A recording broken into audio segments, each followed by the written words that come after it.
Well, here we are. It is Friday, September 13th, Friday the 13th, as they say. I hope you all had a good week. It's been kind of busy here, as you know. We put out a number of videos this week trying to get caught up with all the Asia sales that are taking place in New York in the next couple of weeks. I think we did 3 or 4. They'll all be on the newsletter page this week if you haven't seen them all or you haven't seen them on YouTube. And they're also posted up, of course, over on Patreon. For those of you over there, I got a note from somebody the other day. He likes watching YouTube, watching the videos that we put up on YouTube over there because there are no ads, which is kind of fun, and it's cheaper. I think. What does YouTube charge now? $15 a month not to have watch ads? It's crazy. Any rate, I have the account. I know. I just noticed it the other day. It went up, and I went, geez, it's getting expensive again. Any rate, I'm going to talk about some of the results, a couple of upcoming sales. They're going on elsewhere. There's a few interesting auctions. There's a couple of rather clever fakes. Somebody has sent me pictures of this week that made me laugh. We'll go through those and talk about what's coming up on eBay a bit and a couple of things that are... There may be a couple of sleepers out there, so we're going to sort of mosey on through it and cover it as much as we can. All right, the first thing I want to talk about, we previewed this carpet a couple of weeks ago when it first came up. This was at South Bay Auctions down in East Mauritius, New York. They're a good little auction house, incidentally. I've bought from them before. They're very nice people there. And they had this wonderful pictorial rug. It was 9 by 12 feet. I thought it was just a splendid Chinese rug. I just thought it was so interesting. It's like a giant painting for your floor. There was a famous rug dealer in New York. I think her name was, I think it was Leslie Blau that said it. Doris Leslie Blau. She said that the carpet is the soul of the room. And this is wonderful. I love this rug. I love the landscape on it. And in the end, it did fine. It ended up selling for the upper mid-range of its estimate of $2,000 to $4,000. It sold for $2,600 plus the premium of 25%, so around $3,300. But I don't think that was an expensive buy. I think this was a wonderful piece of textile for your house. Would look great in a living room with an open floor plan or even a dining room. I just thought it was a great rug. Do not be afraid to buy rugs. Rugs right now, hand-woven carpets, when you consider what goes into them, are such an unbelievable bargain for what you're getting and the amount of labor that it took to produce it. It's just crazy. It's just crazy. These rugs take thousands of hours to weave. Not to mention the prep and the dye and the shearing of the wool and all the other stuff that goes into them. And you can buy a rug like this that took forever to make for $3,000 for your house. And it was probably made between 1900 and 1920. It was a nice old rug. It was an antique rug, and it was in very good shape. All right, and then heading on over to this. This was a sale I know a lot of you were following. I followed it. I left bids. I got slaughtered. I leave bids all the time. And I'm going to go through some. I think some of the lots I bid on. I didn't get them. It was the estate of Henri Charles Veit. And he lived in Lyme, Connecticut, which is a beautiful old seacoast New England town on the South Shore of Connecticut. I've been there many times. A big sailing town. A lot of sailing out of East Lyme. It's one of the prettiest towns in New England. Went to a great wedding there many years ago. Holy mackerel, right on the water.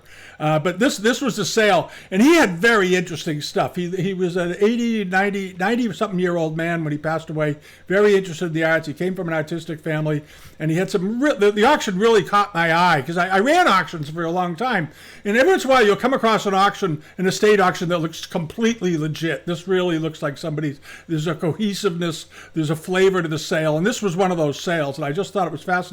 And there were some absolutely great buys, and there were some very strong prices. And just as a quick aside, you had this very, very nice Louis XV to XVI ormolu mounted Kingwood commode. This is a nice antique piece of furniture, and made around 1764. Sold for just $1,400, and that's because of shipping. So if you're looking for fabulous furniture in a fancy furniture gallery in New York City, I'm going to get to the Chinese stuff in a minute, but I want to reiterate this. I've talked about it before. If you go to a good antique shop or an antique gallery and they have a chest like this out on the floor, it's going to be somewhere between $6,000 and $9,000. That's simply reality. That's what they sell them for. Okay, this is a beautiful piece of furniture, French, absolutely period. went for $1,400 plus premium against a $1,500 to $3,000 reserve, or estimate rather. So it ended up at around $1,800 for the chest. You go look and see what you get for a new piece of furniture for $1,800. It's rubbish. It's worth absolutely nothing. This will at least hold some of its value, and it's a beautiful, beautiful piece of furniture. Kingwood and tulip wood, all the inlays, parquetry commode, all hand done, and it has a maker stamp on it, Burkle. I didn't look them up before I did this, but it doesn't matter. It's a beautiful old chest. And if you're looking for great furniture that will really set off a room, check it out. And especially if the auction is nearby, because it gives you a massive financial advantage. Because if you live in California and bought this in Lime, it's going to cost you probably $1,500 or $1,000 to $1,500 to get it shipped to you. But if you could pick it up with your beach wagon or your pickup truck or your minivan and just take it home for an hour ride, you save $1,000 for driving for an hour each way. Absolutely worth it. Learn how to save money. All right, now heading along into the sale, there were some good things. This was something I saw because I have two of these paintings in my house that I've had for a long time that I bought out of an estate in, just outside of Boston some time ago, and they're in the guest room here, and they're Korean. And this originally was listed. Some of you may have had it on your watch list, and you may have noticed it switched from Chinese to Korean because I got a hold of them and I said this will do very well if it's a Korean, if you mark it as Korean, because the Korean portraits are very, very popular. And it's not a fragment. This actually isn't a fragment. They listed it as a fragment, and everybody knows it's not. That's how they did them. But Stair doesn't really have it. They have some people that are pretty good with China trade, but this stuff, it's not their wheelhouse. But at any rate, they changed it to Korean, and the thing took off. It ended up with 37 bidders and did very well. It ended up selling for about $3,000 with the premium against a $500 to $700 estimate, which is what it would have brought had it been a Chinese portrait of about this size. It's an 18th or early 19th century picture. I really liked it. I almost bought it to add to the two I already have, but the ones I have, I wouldn't have any place else to put them because they're fairly large. They're 29 by 24 inches. They're pretty big. All right. I might show them. Those of you that subscribe on Patreon, maybe we'll do a video about them because I've got them in the guest room here. All right. So that was a nice thing. And then over to this. This was a controversial thing. I noticed it had 111 bidders on it. And this is just on Live Auctioneers. So you figure Stair has a site. They probably had 100 or 80 or 100 bidders watching this. And then Invaluable had them on the site and all that. The problem with this vase is, and I don't think Stair knew this vase was cut in half. This is half the vase. And that's why the rim on the top fits so poorly. It's because it got broken, and instead of leveling it and doing a really neat job, the restorer just sort of rough cut it and added this sort of oddball metal rim in the 19th century just to preserve it. Now, it's a very, very interesting piece of Kangxi porcelain, of course. The decoration is nice and all that. And they apparently the owner said he got it from, the record was he bought it from Sidney Moss in London, who was a major dealer. And it wouldn't surprise me if Sidney Moss had this, because Sidney Moss was a very scholarly guy, and he loved rare examples, and he liked fragments, and he liked bits, and he was a quester for knowledge. So he probably thought, it's cut down, it's screwed up, but boy, it's a neat thing. And it was estimated at $800 to $1,200. It still sold for $4,700 cut in half. And I had a whole bunch of inquiries about this, wanting to know how much it will go for and what form is it and all this. And I had to tell everybody, I think I had 5 or 6 inquiries. I told everybody, this thing is heavily reduced. It was double this size.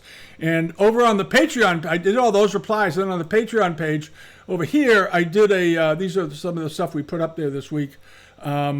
Where the heck? Here it is. I did this post on this about 4 or 5 days ago, showing what the original vase would have looked like. And the vase that was in the stair galley was cut off right about there. And there's a well-known form. Here's one with a slightly different shape, but again, same general idea. These rounded bodies with very, very long necks. So you can see how much it was missing off of here. All right. In height, it was about almost 2/3 of the height was missing. It's well more than half. But that's what it is. And this vase, this vase, I think sold at Sotheby's or Christie's or something, ended up going for like $15,000 or $20,000. So I got a little worried that somebody's going to go crazy and spend a lot of money on this, so I did the post. But this still sold for $47.50. Is an interesting object, perhaps. Maybe the two winning bidders, the people that chased it way up, didn't know that it had been cut down in height and so forth. They'll figure it out when they get it. But that was the deal with it. But it's a wonderful thing, and I think the estimate was much closer to its real value than the $5,500 that it brought as half of a vase. But these things happen. And that's why always look at shapes, forms, and styles when you're looking at porcelain to make sure that the thing you're looking at actually existed in that form, because this type of thing never existed. It was fairly good size. It was 7 inches in diameter. Pretty good sized piece. And then over to this, the little Buddha. I left a bid on this. I think I was the underbidder. It was a Japanese giltwood figure Buddha. I love the Buddha. It's an old one. It's an Edo period one, probably 17th century, and wonderfully finished, nice surface. The only thing that bothered me, that held me back, was he was missing his hands, and it's missing its original stand. This is a very nice Chinese stand from the 19th century, but it's not the original stand. And this would have had a lotus base to it that would have been quite exceptional. Had it had the lotus base and the hands, I probably would have paid $4,000 or $5,000 for it. But because it was missing its hands and the stone was missing out of the head and some other issues, I just couldn't chase it that hard. But I loved the shape and the carving. But it was quite incomplete. I'll put it that way. But it was a beautiful example, nonetheless. Early Edo period, maybe even before that. But wonderful surface. That's the kind of thing I just love. Great thing. And sorry, your bid lost. As a matter of fact, I think my last bid was $700, but it landed on another bidder, and then they came back to $8. There wasn't anybody there. So, well, there it goes. And then this, I lost this. I left $550 on this, and or $500. And this was a very nice. I don't know why they lotted them together. It was sort of a mystery to me. When you lot things together like this that are so different, sort of a Qing-looking thing, and then this, sort of earlier-looking Celadon piece, it makes it seem like, well, they must both be fakes because they're so incongruous. They weren't. The brush washer on the left, this little clear de lune brush washer, was a 19th century brush washer. There was nothing wrong with it. And the Celadons appeared to be an early 19th century or mid-19th century example as well. And they could have easily sold on their own. That looks absolutely fine as even late 18th century and perhaps in person. But looks absolutely fine as late 18th, early 19th century. And you run the risk of Wayne Pratt, the famous American furniture dealer, used to say, never spit on the piece by asking too little for it, or by lumping it in with something else that doesn't belong with it just because you want to get rid of the other thing. It degrades the value of the thing that's of most importance. These were both very nice pieces of ceramic. And I suspect if he had just sold this by itself, it probably would have brought around $400 or $500. And if they'd done a little more on this, it probably would have brought more. I was thinking about it as a resale item, so I left around $500 on it plus premium, figuring, you sell it, you make $200 or $300 on each piece. But it was a very nice lot. This was a good lot. So always check out the lots, because sometimes the auctioneers lump things together and they don't realize that they probably shouldn't. We've all seen that many times. And then this was cool. This was Persian. And I just absolutely loved it because it's so reminiscent of the work that they did emulating Chinese work, obviously. Cobalt charger with barb rimmed, all this. But this is a very old plate. Here's the back. When I get around to the back, it's got some rim nicks to it. There's the back of it. So this is a 16th or so century dish with this very nice pottered foot, like the glaze on it. And of course, their glazes tend to be rather sloppy, and they're not on porcelain. Of course, they're on pottery. It had some bites out of it, but it was a nice size dish. It was 14 inches in diameter. It was pretty good size, and it had that wonderful cobalt color, which is the original Mohammedan blue, Persian blue, that they began importing to China during the Yuan dynasty, so they could do underglazed blue. This is where the blue came from. So it's a great link piece, so to speak, to that part of the world, and it puts a little more of it in perspective for the culture. And this sold, I think, fairly, I didn't leave a bid on it. It sold, I think, very reasonably, though. It was a fair price, $800 plus premium, about $900 by the time you're done. But it's an unusual thing and rather striking and big and sort of high-footed. If you look at the profile, it sits up nicely. So you could actually use it. You could put it in the middle of a beautiful table, put some fruit in it, and enjoy it. You should do that, by the way. If you have nice objects, use them. And then there was this, the Korean Celadon pottery vase. It was an interesting looking pot. It didn't bring a lot because the glaze was so degraded from the firing. It was sort of a misfired piece, but it had a very rustic look to it that I liked. And I like these faceted inlaid Celadons. This is a Goyo example. Very nice. Did they even date it? No, they didn't. They didn't bother to date it, but it was a 12th century, 13th century piece or earlier. And how big was it? 7 inches tall. Ended up selling for about 800 or so, 820 with the premium. But a nice example. Had the glaze been really green on this with some inlay, then it would have been 3,000 or 4,000, maybe more. And then over to this, I left a bid on this. I was the underbidder on this again. I left 800. It went for 9. And it's this wonderful Northwest Persian gallery carpet. I had a spot in my house for this. I absolutely loved it. But I was a little bit concerned about a couple of the wear spots on it, so I didn't leave a huge bid. But it has what's known as a mini kanai design on it. There's these interwoven flowers. And these rugs were meant to be looked down as though you were flying over a flower field, as you're in the sky looking down upon them. And you have these beautiful flowers all out in rows in a garden, walled in by vines and so forth. It's all very symbolic. But this rug was a very old rug. It was older than they think. This was probably a mid-19th century carpet from what I'm seeing of the weave in the back of it. And the use of this there's a purple in here that looked very interesting. In there, this color here.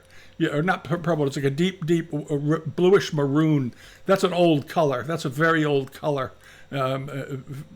Beautiful carpet, and it was just a nice thing. There was the wear patch. There was a couple more patches like that, and it ran right across the rug, which worried me a little bit because that will wear through pretty quickly if you don't put it in a place where no one's going to step on it. And that's always a logistical headache. But at any rate, it was measured. It was a big rug, 5'10" by 13.6 feet. This was a big carpet. Ended up selling for 900 under the estimate because of the wear. The wear held it back. It would have, had the wear not been there, this rug would have sold probably for 4,000 or 5,000. But the wear makes a big difference on rugs. So sometimes you can get if you have a space that you want to put a beautiful carpet in that doesn't get a lot of traffic, you can buy a fairly worn thin rug that looks amazing. As long as it's not in a primary traffic area, it'll last for decades. And you save yourself about 80%, save yourself a fortune. But it was a nice rug. And then they had some other pieces that were very, very good.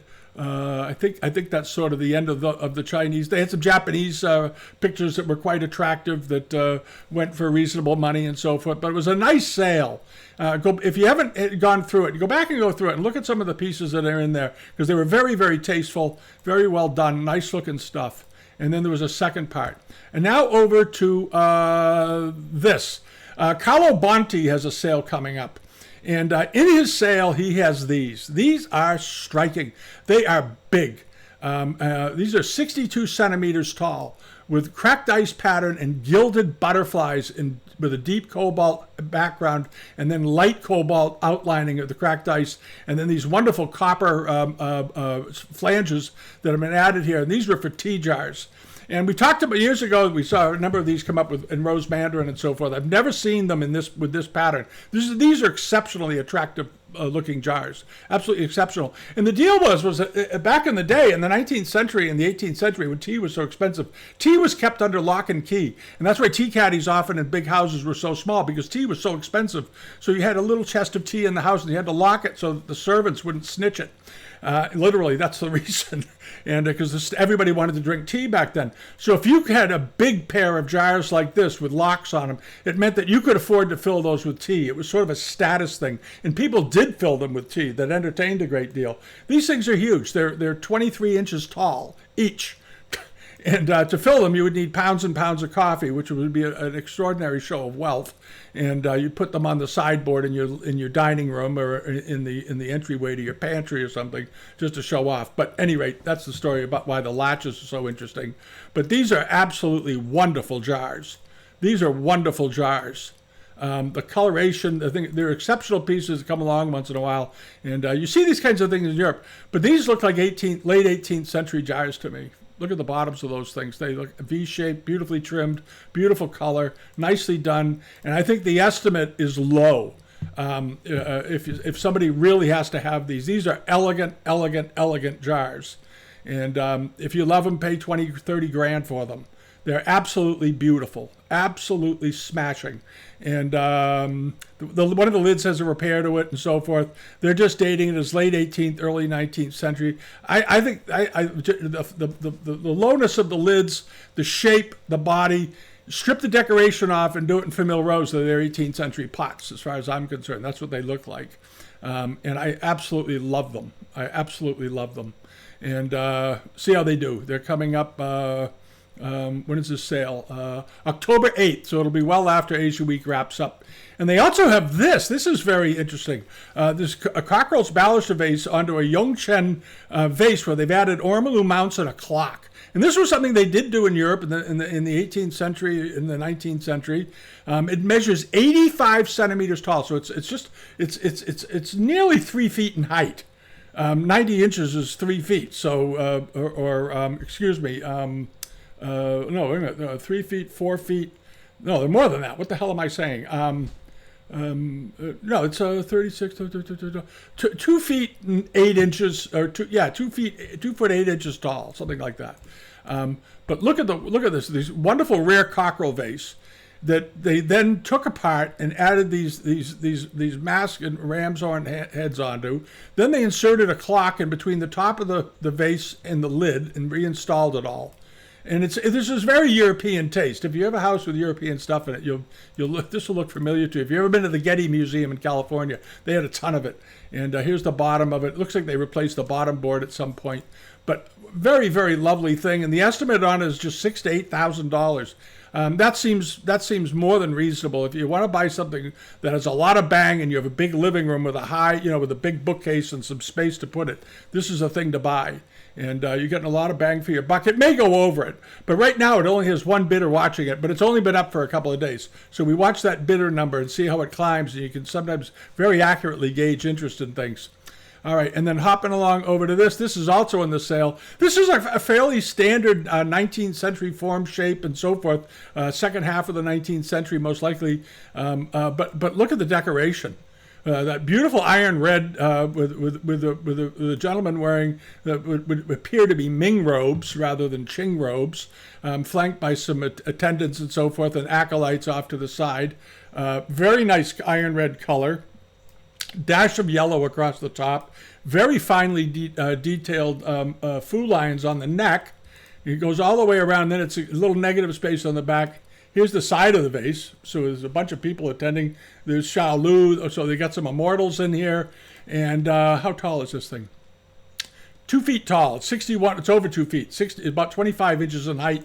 And it's got a very modest estimate. To get a condition report, because that seems very reasonable. 12 to 1,800 euros. Maybe it's fine. And the 32% buyer's premium. And I noticed some people have commented about shipping costs from abroad. That's why I always say check shipping.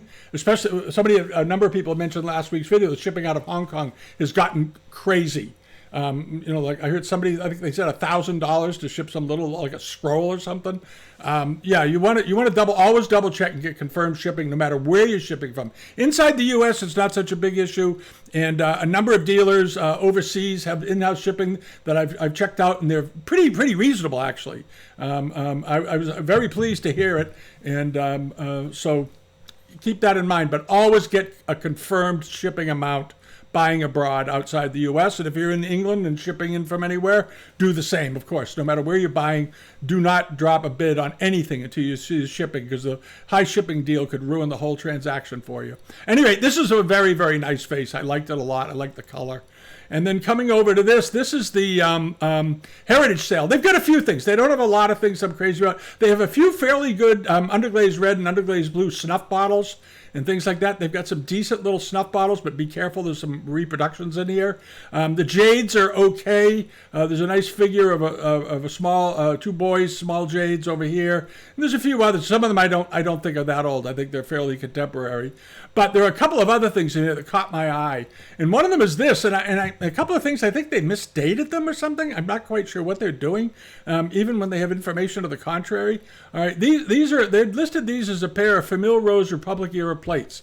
Now, it's not inconceivable, but judging by the backs of them here, And they were bought from Earl Vandekar in London, who is not known for selling a lot of Republican stuff. The backs of these, this back here to me looks much more mid-19th century than Republic period.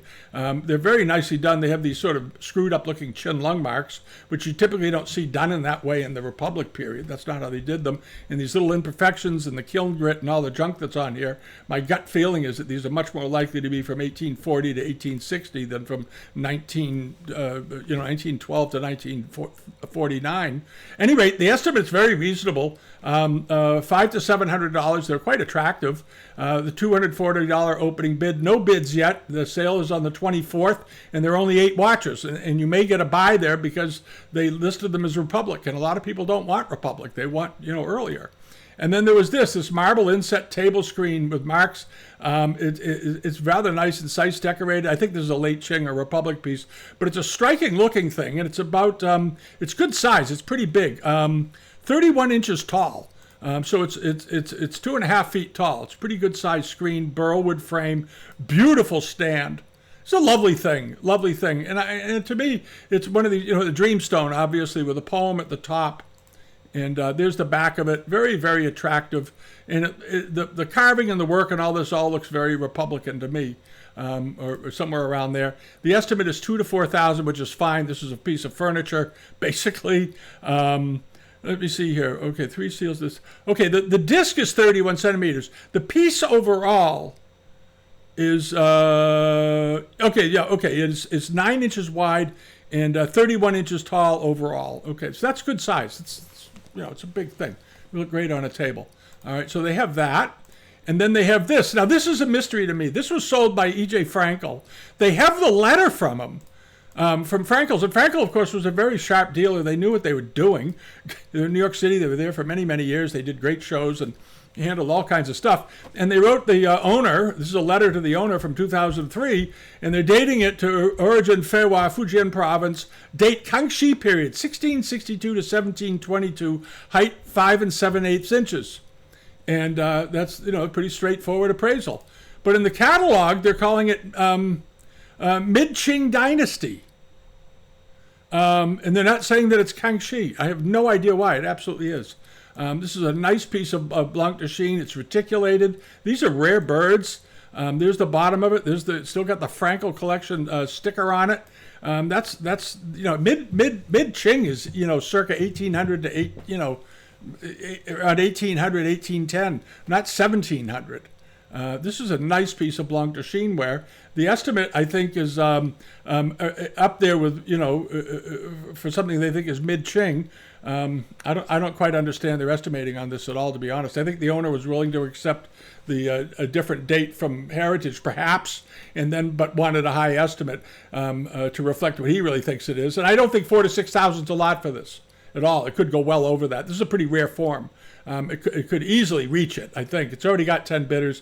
The opening bid is $2,000, sort of a no-brainer, and it measures 4 3/4 inches tall. But reticulated Kangxi brush pots are pretty rare. And this one is a nice blanc de Chine example. All right, and then over to this. This is something you're going to have to look into. It's a green Duanstone inset Huanhuali Kangzhou table. These are very rare. And it looks like it's a late Ming to Qing example. You need to go through. They didn't provide pictures of the bottom, so I can't comment too much on it. But and some of the carving is a little atypical. Like down here, the dragon is sort of crashing into that frame. He's not standing on his left front leg, so I'm not quite sure why that is. But you'd need to see the bottom of it. But it's a Duanstone low table. Now, they did Duanstone tables in China. That's that volcanic rock that you sometimes see carved on screens, and they use them to make ink stones and things like that. But it comes in many colors, and then you can carve through it in different layers. You can, again, like they do with jades, you can get sort of a cameo effect from going through the different layers and using the different colors in the different layers to cause an outline. And you often see them with green trees and so forth, and the background is brown because they've gone down to it. But this is a honking big piece of Duanstone, if that's what it is. And you need to find out whether this stone is original or not and what it looks like underneath. Because if this is a Ming table, Huanhuali Ming table, it's worth about 10 times the estimate. So you have to do some looking on it. And there's a bunch of them. I mean, I just did a quick look before I came on here. Here's one that sold for 1.5 million Hong Kong. Not terribly dissimilar form, shape, and style at all. It doesn't have a Duanstone top. Now, it may have had a wooden top originally, lost it, and they replaced it to save the table by putting a piece of Duanstone in. That's entirely possible. But it has got a pretty interesting provenance, too, I should point out. According to their records and the estate that they got it from, the estate of Princess Maria Romanov, who bought it in Sotheby's in 1980s. So you should be able to get some records on that. You should get some record on that. It's estimated at $20,000 to $30,000 with a $10,000 opening bid. And then there was another one in here that sold for $250,000 without the stone top and without any carving. Again, a very similar type. These low Kang tables were popular in the late Ming Dynasty and into the Qing Dynasty, for that matter. But it's an awful nice looking piece of furniture. And even if the Duanstone was a replacement from the early 20th century, the frame on this thing is worth what the estimate is if it's authentic. But it's got to be investigated. It's got to be looked into. But it's one of those potential things that could get a lot of interest. So we'll see. The sale just came up the other day, or a few days ago rather. It's got 23 people watching this. I'm going to bookmark that. We'll come back and revisit it after it sells, see how it did. And then over to this. This is another piece that's in the sale at Heritage. And the only thing I can't tell from this is does it have its full base? Because sometimes the wood on this is splendid, by the way. I like this table a lot. But it may be missing a lower frame. Because these tables, sometimes you'll have the leg come down like this, and then below this foot here, there's another member that goes to each of the feet for a second thing to elevate it off the floor. And sometimes those get damaged, and they'll cut them off at the top of the first section from the floor up so that it still sits. But the color of the wood on here, the graining, the cabinet work on this looks very, very good. I would love to see the bottom of this to see if it's a really old one or has it been monkeyed with in some way. But this is a very, very attractive little table. And hold on a second. It measures, how big is this? It's a stand, really, 8 by 22 by 22. So it's about this big. It's a little like a little table. And it came from the what is this, the Nelkin collection? I don't know who that is. Never heard of them, but that doesn't mean anything. There are lots of collections I've never heard of.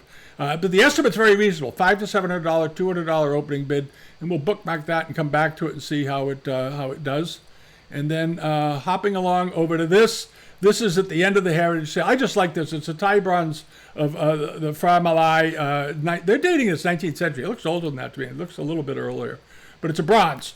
And he's standing on this wild sort of almost like a plinth with animals and fruit all over it and gilding around the bottom. It's one of these rusticated Thai things. A lot of people love them. It's not terribly big. It's only about 10 inches tall, but I just liked it, so I threw it in there. $400, $800 to $1,200, reasonable, perfectly reasonable. And then lastly is, I think this is the last thing from them, this is this Ludon. This is a pretty good one. It looks like an early Qing example. It's not a Ming one, I don't think, but it's certainly very nicely done. It's got a good patina. There's a couple of these coming up on auctions right now, but this one's good and crisp. And the head is hinged here, flips forward, open it up, the smoke comes out of the mouth and so forth. But what's interesting is the tail is in good shape. And you want to verify the tail hasn't been reattached if you plan on bidding on this to make sure, because they often get knocked off and then Grandpa soldered it back on. That doesn't look monkeyed with, though. That looks pretty good. But you just get a condition report to be sure. But this is a nice one. It's a nice figure, and it measures 6 3/4 inches tall, so it's a perfectly nice size. And the estimate seems very, very modest to me. $800 to $1,200. I expect it to bring $1,800 to $2,400, but the opening bid is only 4. It's got 15 bidders on it already, but it's a nice looking thing. And then coming along to this, back to rugs a little bit. This is let's see. This is the Skinners and Bonham's. I get this all screwed. Bonham's Boston is now Skinners is now Bonham's Boston, and they're having a sale coming in a few weeks. When is this sale? The bidding starts on the 14th. Starts tomorrow. All right, now. This is the saddlebags and pieces from the collection of among many people as they often have, but many of them are from this guy, Michael Black collection, and the Hopkins collection. Mark Hopkins is a Massachusetts guy that I knew years and years ago. He was a very knowledgeable baluch bag collector. Michael Black is a European dude, and they're both very well known in the rug collecting community for art rugs. And this is a baluch pistachio green Khorasan region 2.5 by 2.5 foot saddlebag front. And what's so unusual about it is that green border. And this is wall art. Okay, people say, well, what for am I going to put that on the floor? These do not go on the floor. There's a long tradition, especially in Europe, of people hanging chevals. It's a type of saddlebag. Torbas, another type of saddlebag. There's all different names for all different types. I'm not going to go through them all. It's the long list. But at any rate, these are meant to be hung. And this is a 19th century one. This is a great rarity. This is a really, really rare piece of baluch. With this color layout, and it's in beautiful condition. And if you want to get into buying these, this is a great example. It's got a good estimate, $1,200 to $1,600 worth it. It's a rare bird. It's a very, very rare bird. And I don't know where this came from, Mark Hopkins, or maybe Mark Hopkins sold it to Michael Black. That's entirely possible. That's sort of how that reads, and not surprising at all. Mark had amazing. He helped found the Boston Rug Society way back in the early 80s, 1980s. I was a member. We had a lot of them, nice people, very nice people. Michael Grogan in Boston was very generous with his time and space, and helped them do an exhibition actually that went on to the Textile Museum in a book. Because Michael's an old rug hound from way back. He started out in the carpet department at Sotheby's in New York before he decided to branch out on his own and become a sensation in Boston. But at any rate, here we are, and then there's another one here. Before it, a very attractive one, Kemse or Kashkai saddlebag. Again, this is a complete bag. Now, I disagree with them in the dating on this. I don't know why they're calling it 1920s. It looks older than that to me. The pattern is extremely nice. The colors look soft and muted. Maybe in person it has different color. So you'd want to verify that, but this looks like an 1890s bag. I'm not quite sure. They're calling it circa 1920. So I'd be curious as to why. But at any rate, the estimate's very modest. $500 to $700 is probably going to have a, $200 or $300 starting bid. So that's worth looking into. And then hopping along over to this one more rug. I know you don't want to hear about rugs, some of you, but branch out, be brave. Look at carpets. This is coming up at Material Culture, who had a sale, and they're very good with carpets. They get some interesting rugs in there. But this is a Senna Killam. 4 by 6 feet, so it's like perfect coffee table size thing, and it's of course a flat weave, but it's woven like a piled rug, which is I really, really like it. It has this sort of Haradi pattern all over it, and this very nice yellow border that you often see, the soft sort of like a warm mustard border that you often see on Sennas, and this one looks to be in pretty good shape. You also see them on Bijar Killams too. But this is a Senna example, and their Sennas are very fine. They're known for extremely fine weaving. Some of the finest rugs woven in Persia were Sennas, and this is a nice 19th century one. I don't know where they're dating is late 19th century. It's just got $1,000 to $2,000 estimate, starting price of $500. And the thing that's interesting about Material Culture, he puts an estimate on it, but he doesn't. He's there to sell the stuff. So this could go for one bid of $500. I've seen it happen there. So if you want to get something really great and colorful to put on your floor, put colorful things on your floor. Rip up your broadloom, put down hardwood, and put in nice Persian rugs, Chinese rugs, Central Asian rugs. It really makes a difference. Really makes a difference in how you live. All right, now, what we're up to now? Oh, okay. eBay. Let's see what happened at eBay last week. There wasn't a lot. There was as I said, it was kind of light. I think a lot of it's end of summer, people anticipating what's going on. Oh, one of the things before I go on. One of the things I thought about, I was driving around the other day because it seems to me that you're seeing more and more buy it now items on eBay, and some of them are very reasonable. We found a number of them that maybe they seller ignorance, they estimated them too low and priced them too low. But I'm thinking of adding what I think are really good buys is just outright buy it now, get it now things on the global member pages. I want to hear what you think about that because you're the ones that use it. It gets a lot of traffic. And I'm thinking we have some buy it now things on the site already, but I was thinking of migrating and pulling in more and building that out because I don't see the number of auction items that I'd like to see on there anymore. And I see a lot of people just going to buy it nows because they tend not to have a deadbeat non-payment problem. If you do buy it nows, you generally get paid. Because it's not a competitive situation where they're trying to tie it up so they can pre-sell it before they have to pay for it. They just buy it, pay for it, and take it. So if you want to see maybe that, let me know because in my spare time, we could probably add that. We could probably add that component to the weekly newsletter page, and you could just go in and find things you like in a Buy It Now section and just buy it.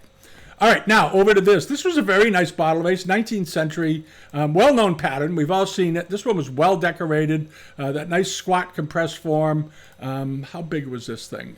Usually not terribly big. About a foot tall, 29 centimeters. That's about right. Sold for $1,178 US or 901 pounds, which is about right for these. There's the bottom of it. Clearly a mid to second half of the 19th century bottom.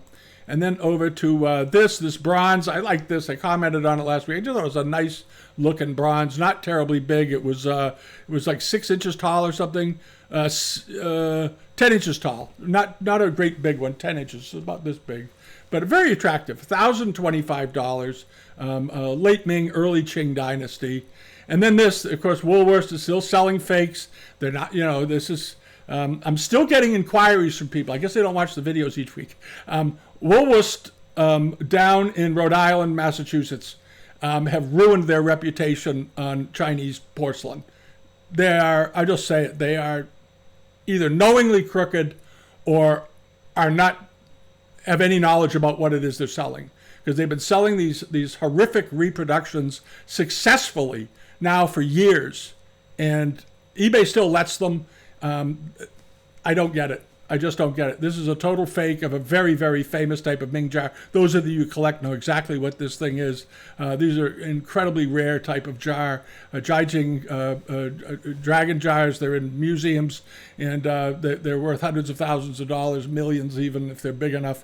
And here he's got them for $400. So just, I'm still getting people inquiring, wanting to know if this guy's selling anything authentic. He's not. He sells China trade stuff once in a while by mistake that's legitimate, but I think that's about it. All right, now over to this. This is coming up on eBay. They have it dated as 17th or 18th century. I don't think it is. I think it's a 19th century goo-form vase because of the size and so forth. But it's very, very nice. It ends in 6 days or so, but it's a good-looking vase. But to me, the bottom of it doesn't look. The bottom of it and the profile, the decoration doesn't look quite right as Kangxi or transitional period or anything like that. It's too big. The decoration is wrong. The proportions don't look right. The upper section is too. There's a lot that I think is wrong with it. At any rate, the glaze doesn't look right either. But it's up to $153. It's a nice thing. It should bring $800 to $1,000, I would think. If it was as old as they said it was, it would bring $6,000 to $10,000. All right, and then over here, what else is coming along here? This is coming up, a nice big Qianlong period Famille Rose export bowl. It's about 11 inches in diameter. Looks like it's in pretty good shape. Go over it. It'll be on the newsletter page this week. And then this, a pair of, this ends Sunday, a nice pair of Rose Canton jars with all birds and insects and whatnot on it. It looks to be in rather nice condition. It looks good and glossy. I don't see anything wrong with it. There's a pair of them. And how big are they? Probably 14 inches or something. Do they even bother with the... How lazy can you get? Come on, put the dimensions in, guys. Come on. Is it down here? No dimensions. Is there a ruler in the picture at least? That's crazy. You go through all this trouble to buy the stuff, haul it in, get it photographed, and you don't even bother with the dimension. Okay, there you go. You get it. Oh, there's a ruler shot way down the list. Whoever this is, don't be stupid. Put the dimensions in. God, you know how many buyers you're missing because they don't want to bother looking? 14 inches. Exactly. Okay. That's what I thought. They usually are. This form usually about 14 inches in height. But, Martin Ward, if you're out there, wake up. Put the dimensions in every listing you do along with the condition report. So there. All right, now this nice little late Ming, early Qing bronze, little bottle form. Looks like it might have a dent in it or a scratch down here, but it's got a dragon on the neck. I like that. It's an old one, definitely an old one. I think more likely to be early Qing than late Ming, but it's early 17th century or so, mid 17th century, late 17th century, I think. Stubbsy Wubsy has this. He finds good things always. It's only up to $13. It closes in about almost 9 days, so it just went up. It'll be on the newsletter page. And what's the next thing? And then this is the guys over in the EU, right? Yeah, the Shangri-La guys, as I call them. This nice looking rose, very actually a better than typical rose Cantonese or rose medallion bottle vase. With soft colors and fairly well detailed decoration on it. Probably made 1840 to 1850, an earlier one. This is going to be on there this week. I've been looking for one of these. These are pretty good size. They're only about 12 inches or so. They always put their dimensions in. They're good at it. You just go scroll down. 35 centimeters. So it's about 14 inches tall. It's a little bigger than most. It's a little bit, well, it's not bigger than most, but it's bigger. Yeah. It's up to $48. It should sell for $300 or $400, $500 maybe. But those are the things. There could be a lot more. I didn't get them all under the queue here when I got started because I'm running very, very late today because of everything we did this week. But we're getting there. All right. So that's it. If you haven't subscribed yet here on YouTube, I hope you do. And if you want to join the Patreon thing and support the site, either that or go through the global member site, either one is fine. Some of you that are subscribed over on Patreon, I should mention this because they sent me an email. If you subscribe to Patreon but you're not a paid subscriber, you're going to get an email, I guess, from Patreon. They're doing this, I guess, with all their users to see if you want to try it out for like half off for the first month. So if you see that in the mail, I didn't send it to you. Patreon's doing this. They sort of strong arm you into doing things. So anyway, I think you people, if you want to spend $5, you can spend $5. But we're putting a lot of stuff on here. We have all the videos on here from this week. This was a video. A lot of you liked this video. I did a video. Many of you know in the past when I had the camera turned a little differently, this bowl is sitting on the table over there. And I did an explanation about this transitional bowl with the lohans on it that I bought and why I bought it, even though it's all repaired. And apparently there's been a bunch of replies to it. I guess everybody liked it. So that and the Weekly Gazette for free and one thing and another that we did this week. So there are all the auction catalogs and everything. Anyway, that's it. So subscribe, leave a comment. If there's something you want to see more of, let me know. You want to hear more about furniture, let me know. Because when Asia Week wraps up, we're going to be looking for things to talk about. And I'm always interested in everything that's out there. Not just Chinese, Japanese, and Korean, and this and that. I like Middle Eastern stuff, Central American stuff. I like stuff from all over the world because it's an interesting world we live in.